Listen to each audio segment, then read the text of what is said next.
नमस्कार दोस्तों इस बार दशा माता का पर्व 4 अगस्त को है, यानी कि आज से दशा माता का पर्व शुरू हो रहा है। इस दिन दशा माता की कथा पढ़ने से 10 गुना अधिक फल मिलता है। मान्यता है कि दशा माता की पूजा और कथा पढ़ने से घर में सुख और समृद्धि आती है। तो आइए जानते हैं दशा माता की व्रत कथा।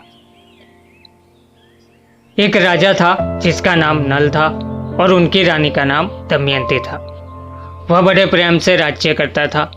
एक दिन एक ब्राह्मणी पानी आपके पास आई। उस ब्राह्मणी रानी के पास आई। उसने गले में पीला डोरा बांधा था।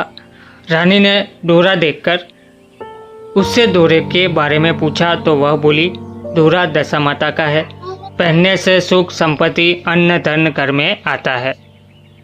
उसने रानी को भी एक डोरा दिया। रानी के गले में डोरा बंधा देख राजा नल ने उसके बारे में पूछा। रानी ने सारी बात बता दी। राजा बोले, तुम्हें किस चीज की कमी है, इस डोरे को तोड़कर फेंक दो।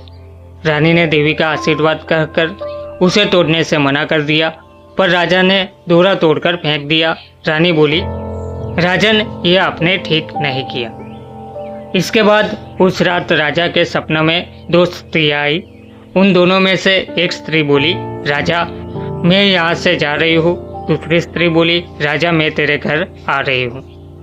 राजा को लगातार यह सपना 10 से 12 दिनों तक आया। रोजाना ऐसा सपने आने से राजा उदास रहने लगा। रानी ने उदासी का कारण पूछा तो राजा ने सपने की बात बता दी। रानी ने राजा से उन दोनों स्त्रियों का नाम पूछने को कहा।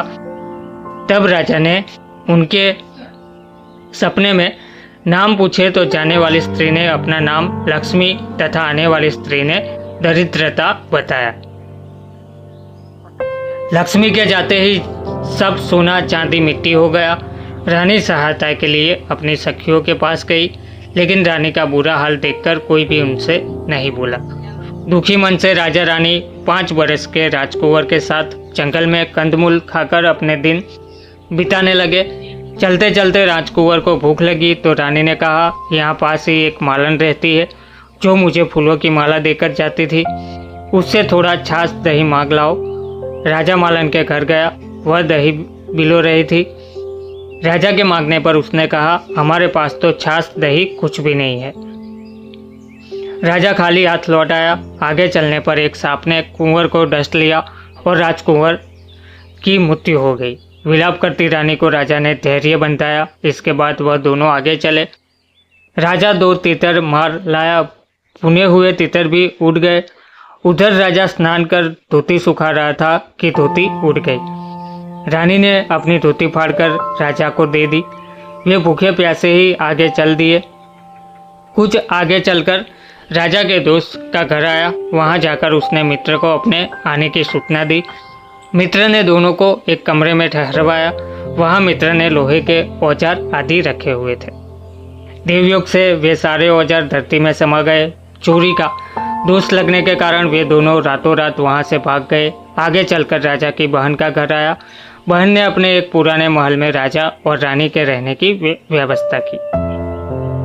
सोने के थाल में उन्हें भोजन भेजा, पर थाली मिट्टी में बदल गई। राजा बड़ा लज्जित हुआ। थाल को वहीं काटकर दोनों फिर चल पड़े। आगे चलकर एक साहूकार का घर आया। वह साहूकार राजा के राज्य में व्यापार करने के लिए जाता था। साहूकार ने भी राजा को ठहरने के लिए पुरानी हवेली में सारी व्यवस्था कर दी। पुरानी हवेली में साहूकार की लड़की का हीरो का हार लटका हुआ था। पास ही दीवार पर एक मोर अंकित था। वह मोर ही हार निकलने लगा। यह देखकर राजा रानी वहां से भी चले गए। इस पर रानी बोलती है कि किसी के घर जाने के बजाय जंगल में लकड़ी काट बेचकर ही अपना पेट भर लेंगे। रानी की बात से राजा सहमत हुआ। दोनों एक सूखे बगीचे में पहुंचे। उन दोनों के वहां पहुंचे ही बगीचे हरा भरा हो गया। यह देखकर बाग का मालिक बहुत प्रसन्न हुआ। उसने देखा वहां एक स्त्री पुरुष सो रहे थे। उन्हें जगाकर बाग के मालिक ने पूछा, तुम कौन हो? राजा बोला, मुसाफिर है, मजदूरी की खोज में इधर आए हैं। यदि तुम रखो तो यही हम मेहनत मजदूरी करके पेट पाल लेंगे। इसके बाद बगीचे के मालिक ने उन्हें अपना यहाँ नौकरी रख लिया। एक दिन बाग की मालकिन भी संपदा देवी की कथा सुन दोरा ले रही थी। रानी के पूछने पर उसने बताया कि यह संपदा देवी का दोरा है। रानी ने भी कथा सुनी, दोरा लिया। राजा ने फिर पत्नी से पूछा कि यह दोरा कैसा बांधा है, तो रानी बोली, यह वही दोरा है जिसे आपने एक बार तोड़कर फेंक दिया था और उसका अपमान किया था। उसी के कारण संपदा देवी हम पर नाराज है। रानी फिर बोली, यदि संपदा माँ सच्ची है तो फिर हमारे पहले के दिन लौट आएंगे। उसी रात राजा को पहले की तरह सपना आया। एक स्त्री कह रही थी, मैं जा रही हूँ, दूसरी कह रही है, राज्य मैं वापस आ रही हूँ।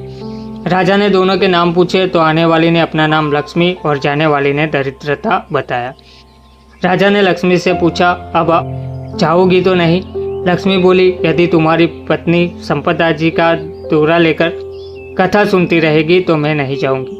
यदि तुम दोरा तोड़ दोगे तो मैं वापस चली जाऊंगी। बाकी मालकिन जब वहां की रानी को हार देने जाती तो दमयंती हार गूंथ कर देती। हार देखकर रानी बड़ी प्रसन्न हुई।